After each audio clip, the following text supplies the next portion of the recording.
विद्यार्थी मित्रों, आज हम स्टैंडर्ड 9th GSEB का जो कोर्स है उसमें हिंदी सब्जेक्ट के अंतर्गत लेसन नंबर 15 जिसका शीर्षक है दाज्यू, इस पाठ के क्वेश्चन आंसर देखेंगे। क्वेश्चन नंबर 1, निम्नलिखित प्रश्नों के उत्तर 5-6 वाक्यों में लिखिए। पहला क्वेश्चन है, जगदीश बाबू को पहले पहले नए शहर में आकर कैसा लगता था? आंसर है, जगदीश बाबू अपने गांव से बहुत दूर के शहर में आए थे। वे अकेले थे। यहाँ का वातावरण उनके गांव के वातावरण से बिल्कुल भिन्न था। भिन्न यानी कि अलग। गांव में यहाँ के चौक जैसी चहल पहल नहीं थी। वहाँ कैफ़े के जैसा शोरगुल नहीं था। उन्हें लगता था जैसे वे अपनेपन की सीमा से बहुत दूर आ गए हैं। इस तरह जगदीश बाबू को पहले पहले नए शहर में आकर बहुत अकेलापन लगता था। क्वेश्चन नंबर 2, लेखक ने मनुष्य की भावनाओं को विचित्र क्यों बताया है? आंसर है, मनुष्य के मन को समझ पाना बहुत मुश्किल है। कभी कभी जब उसके साथ कोई नहीं होता तब निर्जन एकांत में भी वह स्वयं को अकेला अनुभव नहीं करता। उस एकाकीपन में भी उसे अपनेपन की अनुभूति होती है। अनुभूति यानी कि अनुभव। इसके विपरीत कभी कभी सैकड़ों लोगों के बीच होकर भी वह सूनापन महसूस करता है। उसे सब कुछ पराया, अपनत्वहीन लगता है। मनुष्य मन की इन्हीं अटपटी स्थितियों के कारण लेखक ने उसकी भावनाओं को विचित्र बताया है। क्वेश्चन नंबर 3, प्रारंभ में यानी कि शुरुआत में, प्रारंभ में जगदीश बाबू का व्यवहार मदन के प्रति कैसा था?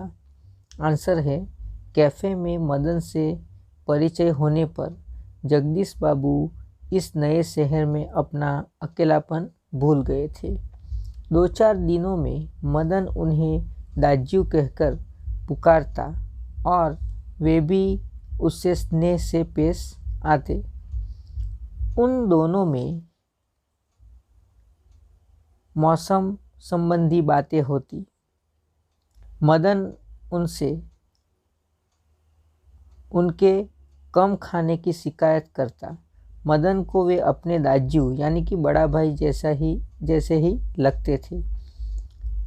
इस तरह प्रारंभ में जगदीश बाबू का मदन के प्रति व्यवहार बहुत स्नेहपूर्ण यानी कि प्रेमपूर्ण और अपनत्व से भरा था।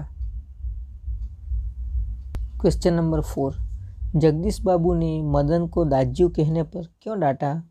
आंसर, आरंभ में मदन को अपने क्षेत्र का लड़का समझकर जगदीश बाबू को बहुत अच्छा लगता था। वह उन्हें दाज्यू यानी कि बड़ा भाई कहकर संबोधित करता था।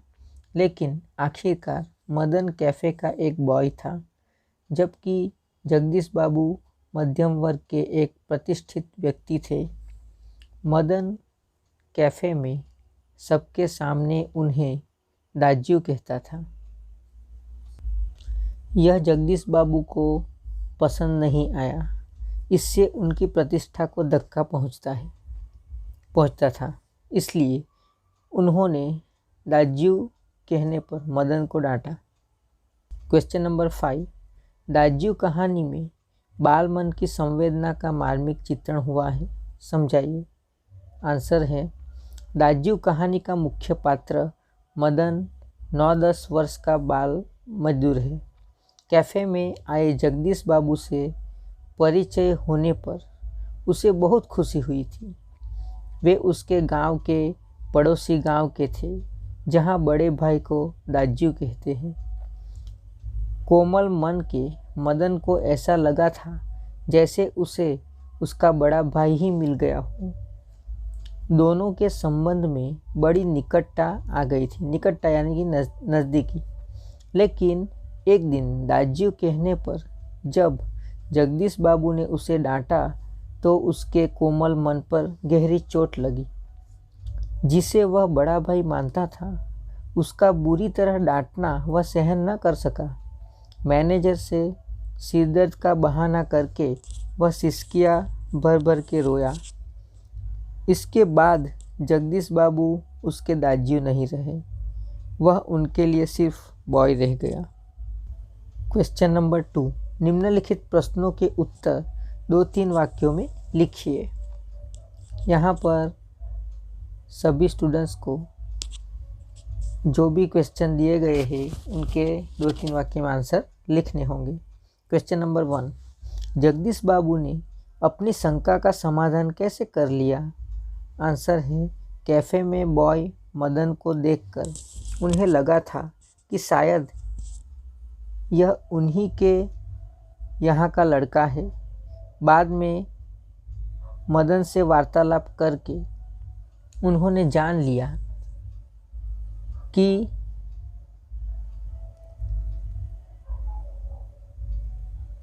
उनकी शंका सच थी। इस तरह उन्होंने अपनी शंका का समाधान कर लिया। क्वेश्चन नंबर 2, मदन अपने गांव का नाम बताने में संकोच क्यों अनुभव कर रहा था? आंसर है, मदन के गांव का नाम टोट्यालगो था। अपने गांव की निराली संज्ञा यानी कि नाम के कारण उसे उसका नाम बताने में संकोच हो रहा था। क्वेश्चन नंबर 3, जगदीश बाबू के चेहरे पर पुती एकाकीपन की स्याही कैसे दूर हो गई?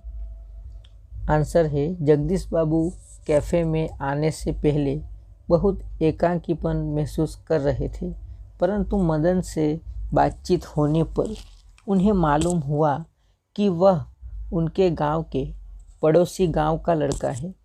इस प्रकार मदन के प्रति अपनेपन का भाव आने पर जगदीश बाबू के चेहरे पर पुती एकाकीपन की स्याही दूर हो गई।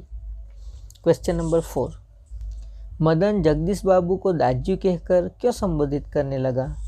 आंसर है, जगदीश बाबू और मदन एक ही क्षेत्र में रहने वाले थे। क्षेत्र यानी कि प्रदेश। उस क्षेत्र में बड़े भाई को दाज्यू कहते हैं। जगदीश बाबू को अपने बड़े भाई के रूप में देखने के कारण मदन उन्हें दाज्यू कहकर संबोधित करने लगा। क्वेश्चन नंबर 5, मदन के दाज्यू शब्द की आवृत्ति पर, आवृत्ति यानी कि बार बार उच्चारण करने पर या फिर बार बार बोलने पर जगदीश बाबू को क्रोध क्यों आया?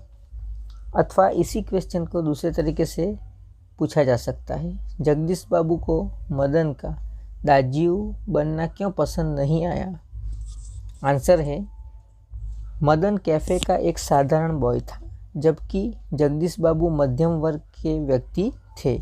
सबके सामने मदन का बार बार दाज्यू कहना उन्हें अपनी प्रतिष्ठा के अनुकूल नहीं लगा। इसलिए दाज्यू शब्द की आवृत्ति पर जगदीश बाबू को क्रोध आया।